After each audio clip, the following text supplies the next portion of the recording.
we got in this age of travel disruptions, we've got all sorts of things going on. No problem. Look, we'll get underway, and thanks everyone for coming on board. And yeah, it's great to have you along. It's a real pleasure to be working with Trey and presenting to you guys. Just a little bit of background. Probably there's a number of new people come on this time, so just, you know, Ata Regenerative is my company. It's sort of evolved out of my role as a veterinarian. In an earlier life, and as a veterinarian, I was doing a lot of work with large herds and preventive medicine. But came to realise a lot of the ad hoc treatment that I was doing on animals that were pretty well, obviously in reasonably poor condition or under stress, was a bit of a waste of time. It really wasn't delivering any worthwhile outcomes. And it just wasted resource and energy. And the irony of that was that the more we did, the more we needed to do. We just weren't getting anywhere. And we can think about the same approach really when we look at soil. And one of the things I've learned is that if we focus on regenerating soil, we can actually fix a whole lot of the problems I spent years trying to fix intensively. And we can also apply the same thinking to water, environment, climate, and human health. So IDA was established to help farmers understand and apply principles of holistic and regenerative management. The whole idea was to get improved environmental, economic, and community impact. And we think community is very important. And we've now broadened the scope and set up an inclusive framework within Rhythm. And we now work with families, communities, organisations, local and central government. And the idea is that we want to help them understand the principles of regenerative and how they can apply them to their own organisations and to improve the health of their sectors. So it's always a privilege to welcome Trey. He's become a friend and a mentor. He founded in Rhythm. He's had a very successful business career, setting up his own businesses. He was a co-founder of the Savory Institute and its inaugural COO. His background's well steeped in agriculture and holistic management. And he's become a global leader in regenerative design. I think he works probably in around about 37 countries, Trey, and helping organisations around those countries and communities become regenerative organisations.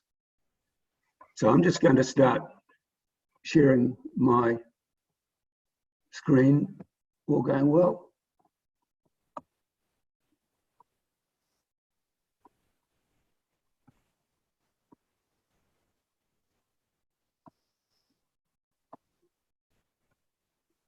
So Trey's been working with us in New Zealand now for a couple of years. He early this year, he's experienced his first hui and his first hongi, and he survived that. We went down to Ratnapar and had some good meetings down there. So yeah, he's become an honorary Kiwi. Just a couple of announcements. Last week we talked about, an upcoming series of foundations of regenerative organisation. In Rhythm have run one of these already in May, very worthwhile, and we're going to be running one for New Zealand. So keep an eye out for it. It's the planned start date for that is going to be the 16th of June, and we'll have more information about that on our website.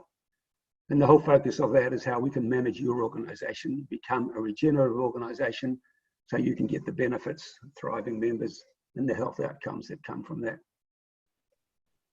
The other announcement is that we've actually designed a series of t-shirts and sweats that are based around this Regenerative Unravelled, and these will be available probably next week, or orders will be available next week on our website.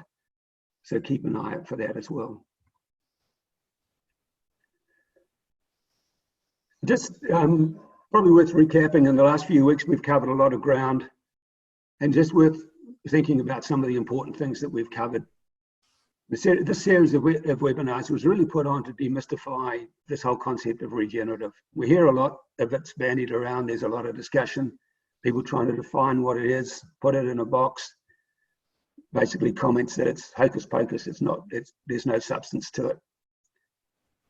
Well, we really want to help you understand that more. We want to help you realise that actually this is all founded on strong science. We're looking at systems approach to science, And it's about living. Regenerative is living. And we'll talk a bit more about that again today, just to revise some of those points. But the other thing to remember about regenerative is that there is no really strict definition of it. It's about principles. It's about behaviours and how you can change those behaviours to change outcomes. And there's no entry point. There's no pre-qualifications. There's no need to have an exam that says you've got from A to B. It's just about starting. So we just want to encourage people to start through a better understanding. So we often hear discussion and talk about paradigm shift. Well, we've got to make a paradigm shift. So what does that actually mean? So you look it up, we find paradigm is a time when the usual and accepted way of doing things or thinking about something changes completely. So we think about where we are now. Actually, we are in serious need of a paradigm shift. Look around us, we can look at what's happening in the environment. It's in a pretty bad state. It's costing us a lot of money, but not only that, it's costing society. We look at human health. We can link human health back to some of these things that we're doing. All of these things really are linked. I mean, I find this shocking. And this is, Zach Bush is someone really worth following if you want to understand this a little bit better. In 1975, 1 in 5,000 children had autism. And in 2010, it was 1 in 100. And the forecast is that very soon it's going to be 1 in 3. So we just can't ignore this kind of stuff. Look at the Living Planet Index. I mean, we're making a fair chunk of a mess of the planet. We're not immune in New Zealand. We've got a fair chunk of extinctions, and we're doing our fair share of damage. So we need to think about our current paradigm. So the current paradigm that's leading to these problems, what we call a mechanistic paradigm. We've been really brainwashed to some extent that we are like machines. It's been going on for years. I mean, you just got to look at, we treat ourselves like machines. We treat our organizations and our businesses like machines. We can treat our countries like machines in the universe. It's really pervaded our thinking and the way we do things. And in the mechanistic paradigm, we reduce things to parts. So we think things are expendable and replaceable. We drive machines to produce at all costs. And we think that if something breaks down, we can throw it out and replace it. And without, they need a central operator. They can't operate on their own, and in fact also need to be supported by external sources of power and inputs. So it's not a healthy place to be. Also remember, we had a bit of a discussion in an earlier webinar about problems, types of problems. We define problems as 2 types, either complicated or complex. And in the mechanistic paradigm, we apply complicated solutions to problems. And a good couple of ways of thinking about these different things is complicated is really linear, or things that we put things together, we follow a recipe, we've got an inventory of parts, and we follow a recipe or instructions. We come up with something repeatably and predictably, except like baking a cake, except when I do it. Or the extreme case is actually like building a rocket and taking it to the moon. But complex is quite different. But one of the things that we learned is that we can't apply complicated solutions to complex problems. Living systems are complex. And a great example of this, I reckon, is the bubbles. We've been in this lockdown and we've had to be in bubbles. One of us in a bubble actually does something. It impacts on everybody else within that bubble and everything else within that bubble. And if we bring somebody else into that bubble, the impacts are even greater than what we predict. So part of the thing about complex is they become unpredictable. And we can't deal with those in a complicated manner. And we've tried to do this over the years. And when we look around us, a lot of the outcomes that we're looking at are a consequence of that approach. We're now told that we've only got 60 years of actually productivity on this planet if we don't start to change it. So it's pretty serious. So it's a design issue. We can't stay where we are. We're going to have to think about a redesign. But just again, recalling and recapping some of the work that was done by the Santiago School, where they pulled the cell apart. The idea was they wanted to have a look at what the question is, what is life and where is life? And they took a holistic systems view of that, some groundbreaking work. But the key defining aspect of life that they came up with was the ability to self-maintain and self-regenerate. That's the unique attribute, this wonderful word they call autopoiesis. So this work by Maturana and Valera, basically they tried to pull a cell apart and rebuild it so they could replicate what was going on, and they couldn't do it. But what they did come up with was some unique characteristics of life. And we've been able to take those characteristics and develop principles and help inform us as to how we can use regenerative and apply it to our farming, to ourselves, to our businesses, and to our organizations. So those are some of the things that we've covered as we've got to this point. All we want to get to now is to think about how we actually can take those things, understand those principles and the shifts we've got to make, and then use those in the design process. So it's great to have Trey to come along, and I can pass the hard stuff to him and let him get on with it. Thanks, Trey. Yeah, thank you, Hugh. I'll get out of here.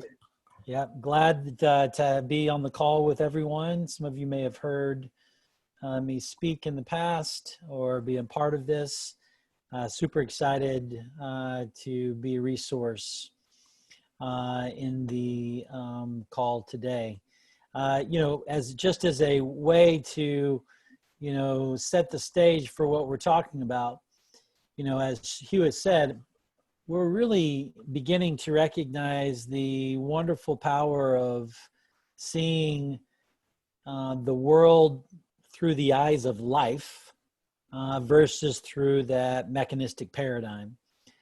And when we get to see the world through life, it's a very, very different context, and one that I think allows us to, go about designing and participating in activities very, very differently in our communities and the worlds that we live in.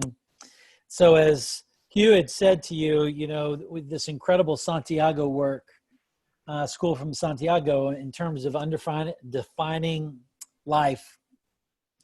And what they came to is this incredible conclusion that life is an organized system capable of maintaining itself within a boundary of its own making. So we were able to recognize the opportunity to equate living with regenerative and regenerative with living.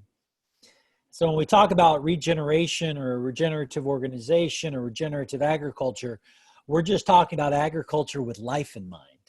We're talking about regenerative living, it's living with life in mind. We're talking about organizations, it's organizations with life in mind. And one of the things that came from all this incredible research was understanding the question, where is life? And they came up with some interesting research. One is it wasn't located in any one place. So when you think about organizations today, it's not sitting in the C-suite of an organization. That's not where life is. And the other thing they found out, it was dependent upon all the interconnected relationships or aspects of the cell. Now that's interesting. When you get to the third point, it even becomes more mind-blowing in that actually life they saw as a holistic property of all those connections. In essence, it was emergent. They couldn't pinpoint life. They couldn't pinpoint the self-regenerative ability. They realized it was the interconnectedness of all aspects of the cell, and that life itself was truly emergent. It really wasn't 1 + 1 = 2. You couldn't come to that. So what they found is that when you began to see it through this autopoietic, self-maintenance, self-regenerative system, you began to recognize that life is the fundamental aspects of the system. And with that being the case, they then asked the question, profound question, well, where is death? Well, they came to the conclusion, two things. Death was the inability to have the lacking of the ability to self-regenerate, and the lack of interconnected relationships. Now, I don't think none of us have to be system scientists or agricultural or soil scientists to know that where there is life, there's connection, there's the ability to self-regenerate, and life is emergent. And when there is death, it's the inability to self-regenerate and the inability or the lack of those interconnected relationships. Well, that sounds like the most simple way to just understand how we should approach our social systems. So when you think about the human body, you think of, on the left side, it's life. Everything is connected and working in concert with one another. And then on the right, it's death. We've found ways through science to make probably the heart and the lungs and the brain work separate from the body, but it needs a lot of inputs for that to maintain itself. But within the body, it works as a perfect part of the system. And we recognize that it doesn't stop there. It's not just the human body, it's the natural environment.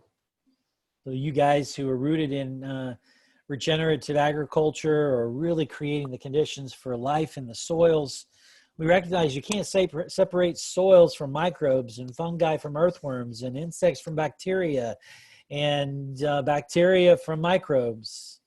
All of it is interconnected, and it's those connections that create the conditions for life.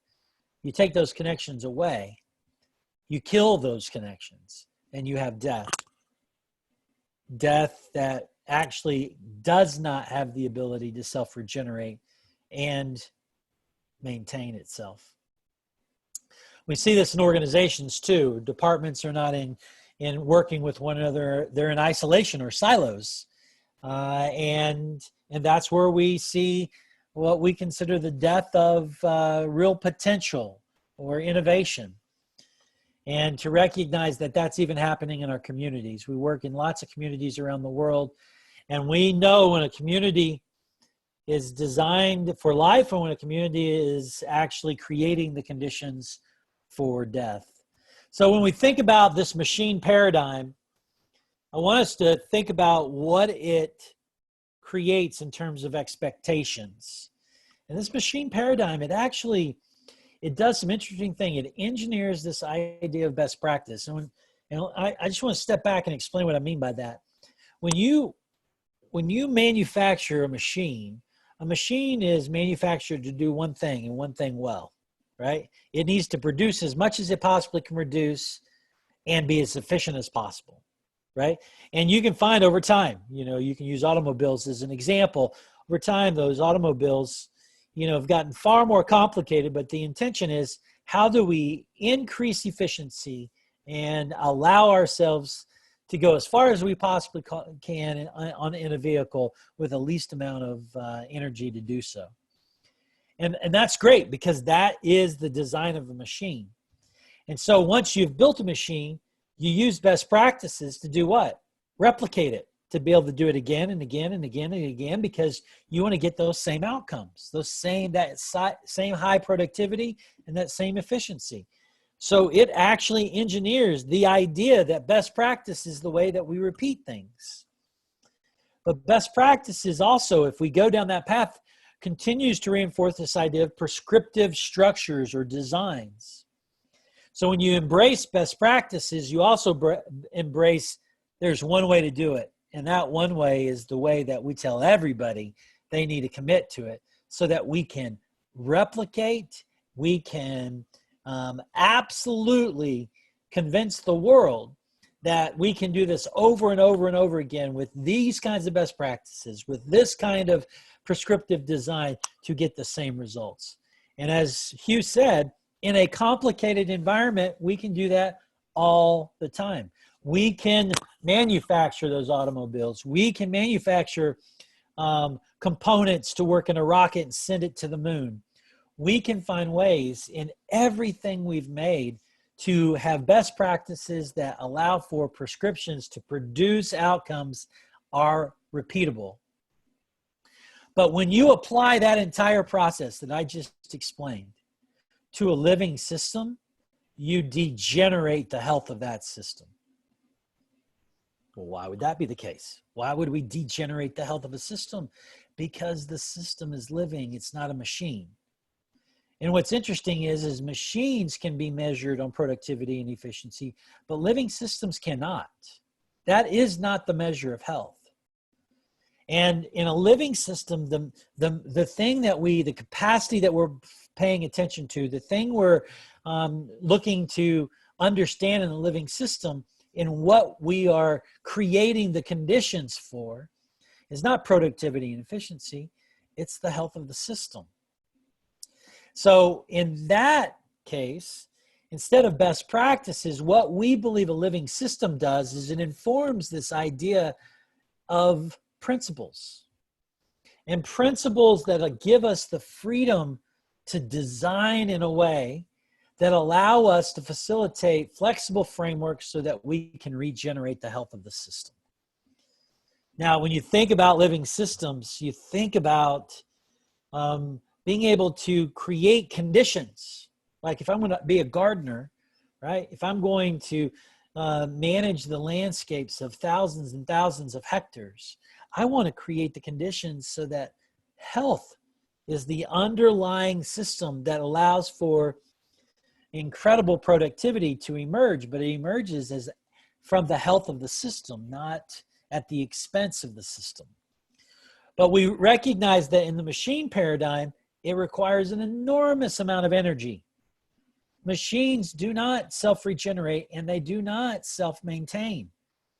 It is absolutely essential that the machine actually extracts from other systems to maintain itself, because it cannot maintain itself. But a living system actually is less energy and is self-maintenance in terms of its ability to maintain the health of the system. But what we recognize is we've spent all of our energy in industrialized agriculture, industrialized societies, continuing to prop up the system in orange. And we actually need an enormous amount of resources from the planet to do it, from energy to people. And so what we really encourage is managing the shift that needs to happen when we're moving from this mechanistic industrialized paradigm to this living systems one, and one that we think regenerates the health across communities, across many people's lives, the environment, and it's a matter of us continuing to manage that. So when we think about these principles, we think about 6 main principles. And one thing I do want to point out is there are a lot of people who are beginning to recognize the need to shift into a principled mindset versus a mechanistic one. And so it's not about, us all agreeing on what principles, but what we can say is, in a vacuum, we're going to give you a set of principles that we believe mirror the living systems. But we also recognize there are others that may have 5 principles, and some may have 4 principles. And what we say to people is, don't get fixated on the prescription. Embrace the idea that principles are the way that we will design way into the future. So when we look at living systems and what informs this principled approach, we find some really unique things that we want to begin to use as insights into how we design in our social systems. The first thing is holism. We recognize that everything is interrelated and dependent, and that the whole is far greater than the sum of its parts. And you can think about it in your organization, you can think about it in the environment, and think about it on your farmland. The fact is there's so much things are so much more of a web than they are some kind of linear chain. And that we also recognize that with this idea of holism, we cannot actually move forward without embracing mutualism. That we see the inherent value in all the aspects of a cell or all the aspects of a living environment. And so we began to recognize that we cannot design at the expense of other holes in the system. So your partners, your clients, the life that live in your soil, they all have to be in concert with one another. And that if we recognize the inherent value, we recognize its relatedness, then we also begin to see the uniqueness that shows up in these systems, both in the system that you're a part of, the species that are a part of that system. We see people as unique to the environments that they're a part of in an organization. So what does it look like for us to unleash the potential within a system? Because most teams and partners and communities have been minimized versus continually nurtured to bring out the potential. And then we also recognize that in living systems, we have this incredible opportunity to evolve, and that's core to our ultimate survival as we adapt and become agile to the changing conditions that we find around us. And COVID's a perfect example of that. Are we going to adapt?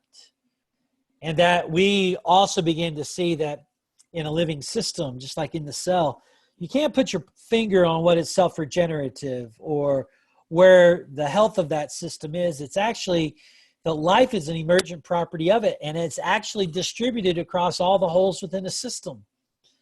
And that's incredible because that's redistributing the power and the decision-making and the resources. And also it actually mitigates risk in a pretty significant way, because you don't ever have to worry about that if something comes along and knocks out that part of the system, that it shuts the whole system down. It's more resilient than that. Life is far more resilient than that. And then we also see that the insights that we gain from living systems is the ability to see health and growth as integral parts of the system. In other words, you don't have a healthy system with the health and the growth of its members. It's not static. Now, just for a second, now think back for a moment and think about these principles again through the eyes of a machine. Are machines holistic? No, they're not holistic, right? There may be some design connection, but it's not interrelated independent. And now, is it mutualistic? Nope, not mutualistic either. There isn't inherent value in understanding the system to be able to make design changes, right? Is it unique? Nope, it's not unique, because the whole idea of a machine is to repeat it and to replicate it and to commoditize it. What about, does it evolve in the changing environments? No, machine, if it's not working, you throw it away and you get you something new, right? And it's not nodal. You can take a part out and guess what? That whole machine begins to shut down. Just unplug the power from your computer, right? Take that battery out. Stop being connected to the internet. And that there is no growth. There is no health as a part of a mechanistic system. It's all about productivity and efficiency. So when we think about these regenerative principles, they set the conditions for us to design very differently in organizations, right? So one of the things I want you to ask, we're not going to have breakout groups today, but I want you to just think about this question. Which principle resonates most with you and why?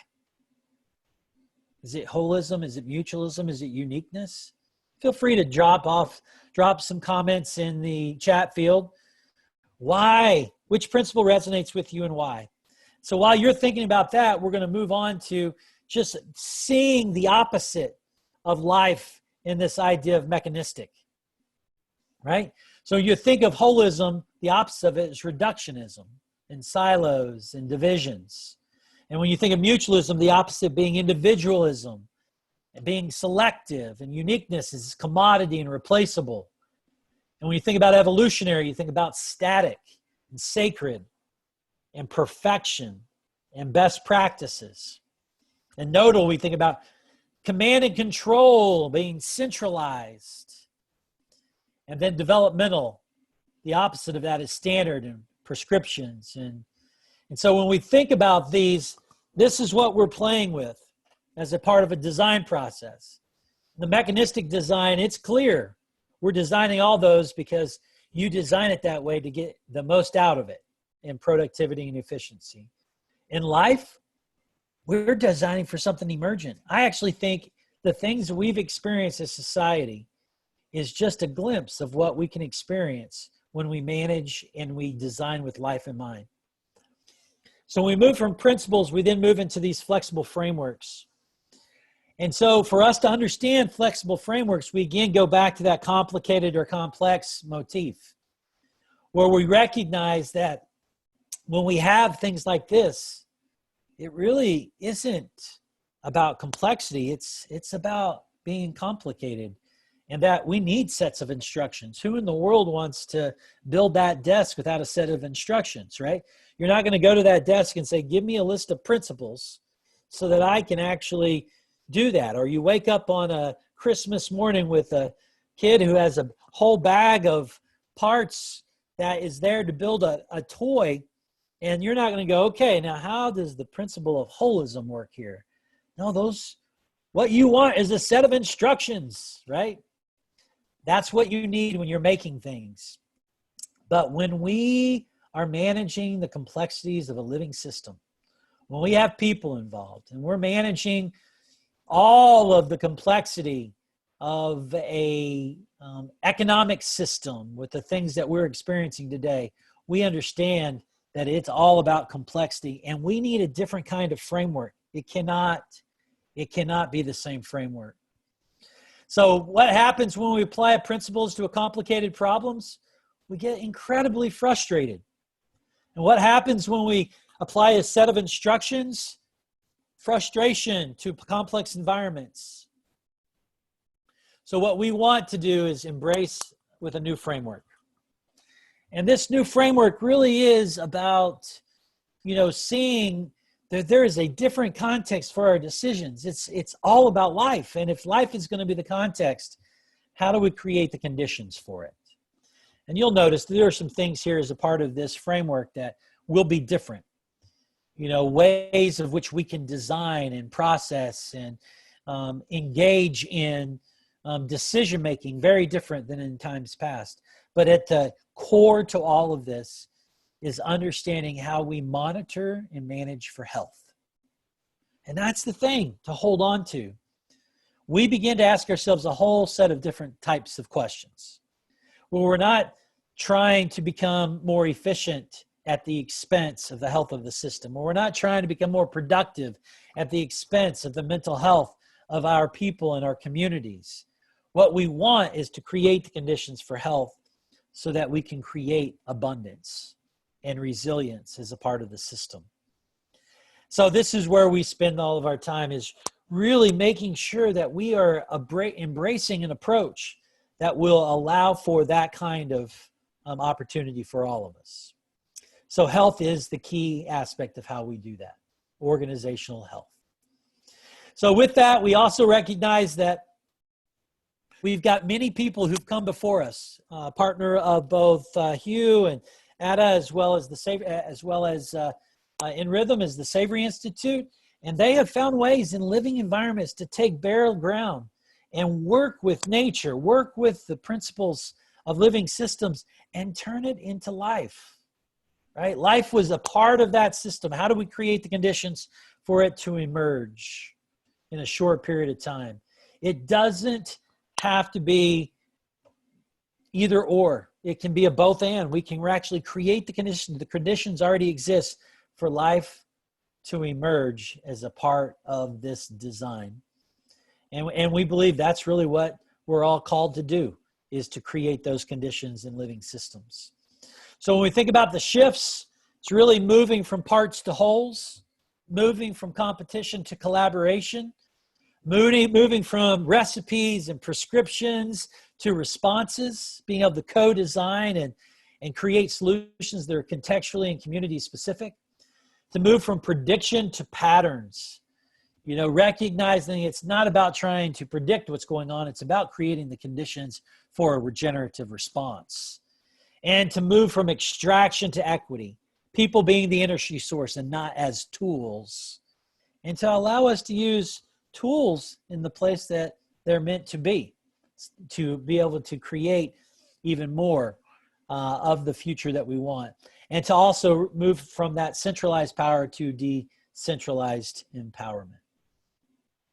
So these are the shifts, and we leave with, or began to ask ourselves the question of, so how do we define it? Well, this is kind of our working definition. A living, evolving, and naturally functioning environment where abundance and resilience are recurring outcomes of its underlying health. So I'm going to pause here. And Hugh, is anything you want to add to this before we talk about monitoring, or how we would monitor within a living system? I just wonder, Trey, whether we could go back to your framework and just maybe have a look at the first couple of columns in that framework. And because when we think about that regenerative framework compared to the traditional strategic planning kind of exercise,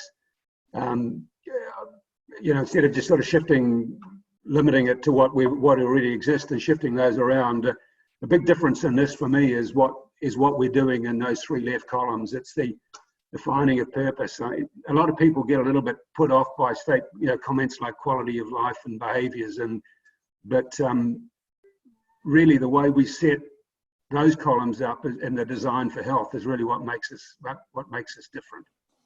It does, and it goes back to these principles. So when we talk about organizational context, it's really trying to understand what is unique about that system and how do we design around that uniqueness, and what is deeply rooted in the why, or that purpose. And that one of the things that we didn't have a chance to get into today that's actually part of the work in the Santiago School is this idea that we believe a living system creates the boundary of its own making. And within the boundary of its own making, you both are creating and recreating that boundary with every behavior, with every action, with every decision. And so when we think about organizational context, we really think about how we continue to maintain that boundary in a way that really creates the abundance that we all want. And then go ahead. I was just going to say, one of the things that really I found quite powerful is that work that was done that showed that actually it wasn't a case of life turning up on Earth in an environment that actually existed. Actually, the co-evolution of that life and the atmosphere actually is what created the conditions for us to be able to live on Earth. And that, it really emphasizes to me this whole concept of supportive environment and how that boundary works. Yes, and actually, the Gaia theory, which I'm sure many of our listeners have heard about, James Lovelock talks about that. He actually thinks and believes, and I think there's incredible evidence to this to be the case, that life creates the conditions for life. And so how in the world do we create an organization or a community or a farm without recognizing its connectedness to all the other aspects around it? We got to think about education. We got to think about government. We've got to think about people's health. We got to think about food. We got to think about our soils and our rivers as a part of that process. And when we create conditions in life in all those places, life is going to abound. And there's something beautiful about that. The other thing, Trey, that I think is interesting in this platform, is in this framework as well, is when we look at that second column that you've got highlighted there of organizational health, when we apply that to agriculture, we're effectively looking at ecosystems processes. So, each of those points, your energy flow, your informational cycle, communication cycle, and network communications, effectively your energy flow, your water, your mineral cycle, and your community dynamics. So there's some really strong parallels in this that allow it to be used across those systems. Yeah, and the thing that was so powerful, me coming out of a really deep commitment to ecosystem restoration, is to recognize in any ecosystem, the way you create the conditions for that ecosystem to thrive is focus on the health of the system. So just imagine these three as windows into the system that you're trying to influence. If it's an organization or a community or the environment, it could be a farm.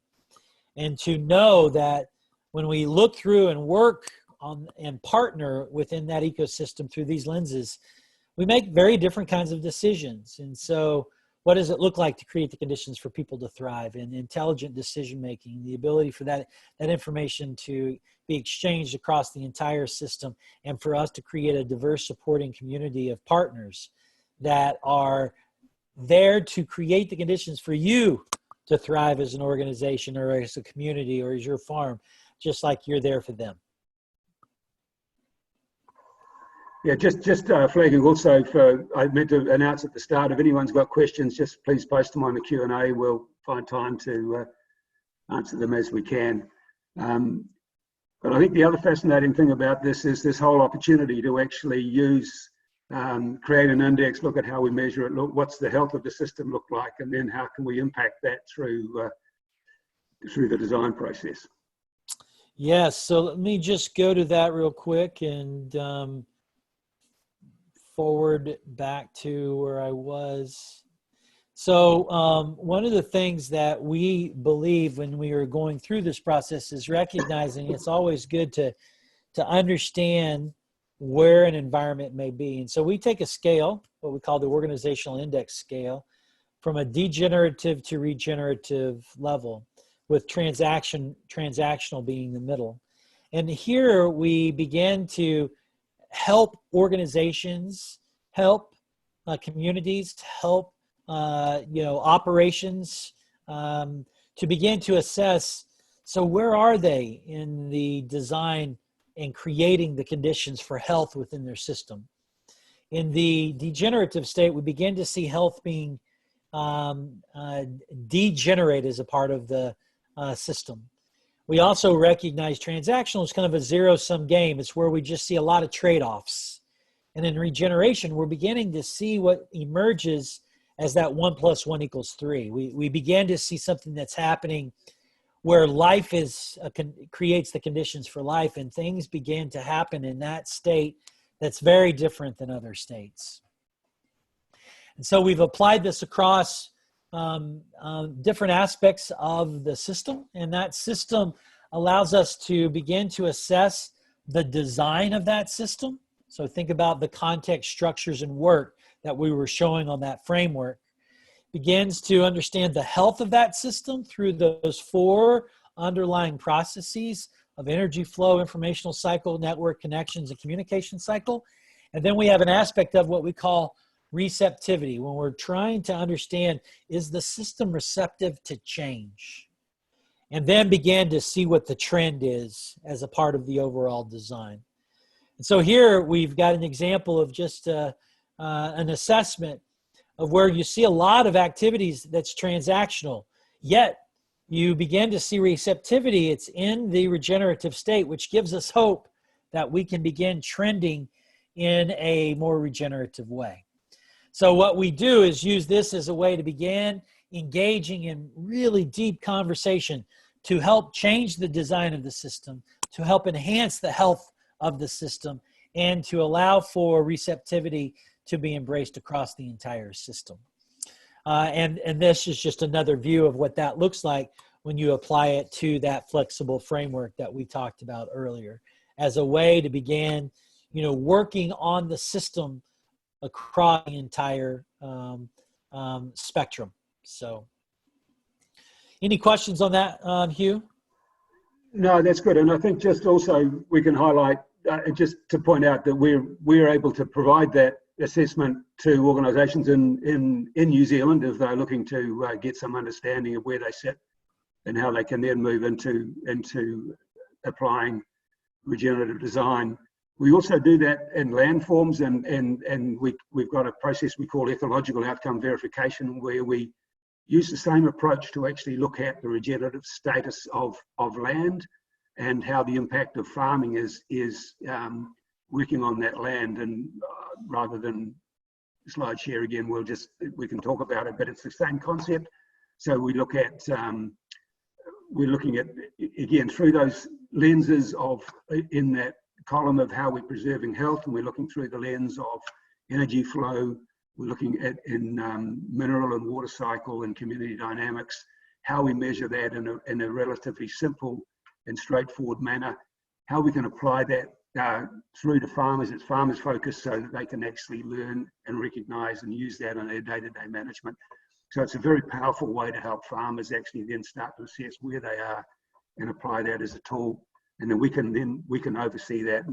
And as part of that, they also get involved in a global database of ecological health, which I think is already the biggest of its kind in the world. So if people are looking to understand that, where they sit, where their land is at from a regenerating or degenerating point of view, if they just get hold of us through the, and similarly with organisational health, just let us know online. There's a contact form there, and we can follow that up. Great, Hugh. We got a question in from Madison. Yeah, really good one. I mean, I think if you can talk about some of the stuff you're doing with Indigenous people, that'd be awesome. Yeah. So the question was, how does the work you do at ETA or in Rhythm acknowledge, interact, and support the agency of Indigenous groups in New Zealand or elsewhere, given that many Indigenous worldviews often already view the world through this holistic and interconnected lens? Well, really at its core, Madison, is we recognize that there are many peoples around the world who have been living in a more holistic, interconnected way and have stayed more connected to the environments that they are part of than any industrialized society could ever come close to being.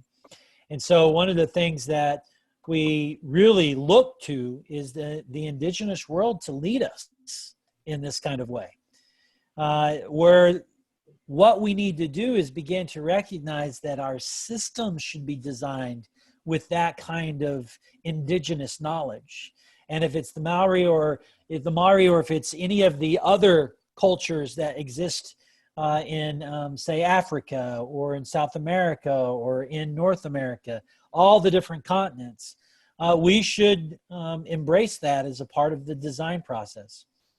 What I can say is in many, many conversations and participating in this kind of work where we can come alongside that so that culture has the opportunity to express the deep uniqueness that shows up when we are designing with that kind of system in mind.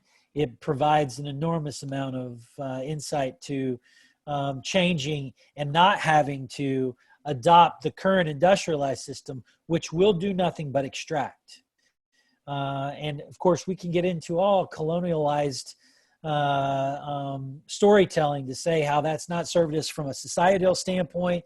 It's not served us in the industrialized agriculture. It's not served us in an industrialized society. We continue to extract from the planet and from people, and all of that's got to change. And we want our brothers and sisters who have been living those kinds of lives to continue to lead us to be able to design with that in mind. Do you want to just talk, Trey, a little bit about when you set that project up in Port Elizabeth, for example, you actually created that framework was done on the basis of the Indigenous understanding and the people's involvement, that whole co-design concept. Yeah, so we have that builds off of this organizational health index is what we call a community health index, and that was working with in the Eastern Cape a few different tribes as a part of a kingdom that was there way before the South African nation existed, and that kingdom is 42 tribes that are beginning to inform what health looks like in their communities. And so we came alongside of them with community members designing what it looks like for us to begin understanding what health is, to understand their true context, to design Indigenous structures that would allow for their villages to thrive. It is beautiful. We got some incredible feedback saying that this was one of the first times that they felt like that they were being listened to as a part of the design process versus being told what that design needed to be. And it was transformational, both for us who participate and continue to participate in it, as well as for the people a part of it. And to see, it was pretty amazing to see, what it looks like when a village is being forced to look and to behave in a way that is not a reflection of their true essence, and those that are allowed to embrace a design that is a reflection of what their uniqueness is. It was a quite and continues to be a quite meaningful part of our work. So just picking up on it, so we're trying to bring that same kind of an approach to a project that we're putting in place in the Southern Waikato again, looking at trying to look across health, it's probably a little different, but the system and process that we're going to try and put in place is pretty well taken along those lines and trying to establish that from the outset. So we've started that now. Another great question we just got from Andrea. Thank you, Andrea. What role does systemic awareness play in the vision of social change? If we have people with quite different views of how their organization works, how can they be brought into a common space to share these different views and accept that underlying our organizations are political dynamics? I think it's super important for us to, first of all, build bridges to allow for us to move from a state that we're currently on to a future state that we all want to be. It doesn't change overnight. So there's going to be a pretty substantial transition that's going to happen, and we're going to have organizations and people who are willing to work with organizations recognizing some of that shift that needs to happen. And what I can tell you, the conversation around health tends to be a really empowering one. We recognize what that means for the human body. We've begun to recognize what that means for the environment. And I think we have to begin to recognize what that means for our social systems.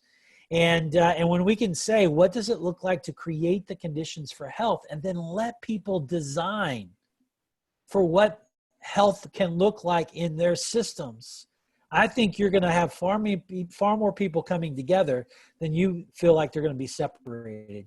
And yes, the political dynamics are going to exist. We're not going to change all that overnight. And it may be decades for some of those things will ever change. But we need people who are going to commit to building health as a part of a system design, and to recognize that there are some people who are going to be supporting that transition. Others are going to be leading the forefront of that transition, and others are going to be continuing to be, supporting that process for organizations that are making those changes. Yeah, tremendous. Thanks, Trey. That's I just cognizant of the fact we're getting to the top of the hour and people are probably thinking about having to move on. Is there any other questions, comments, anything that anybody wants to raise on the chat or the Q&A? But again, just really appreciate you people taking the time out to come and have a look and a listen, and also particularly for Trey to take the time out of his pretty busy schedule to give us some time. We're going to do a few more of these, so just keep an eye out on the website, and we'll put notices out. And again, remember, we've got those workshops coming up in middle of June. So, but if there's no more comment, I mean, anybody want to follow up on anything, just please get hold of us through the contacts on the website, on the ARTA website, and we'll come back to you. And again, thank you very much, Trey. Always good to have you on board. Yeah, my pleasure. Thank you, Hugh, and thanks everyone for allowing me to be a part of this. And blessings on you and your country. Thank you.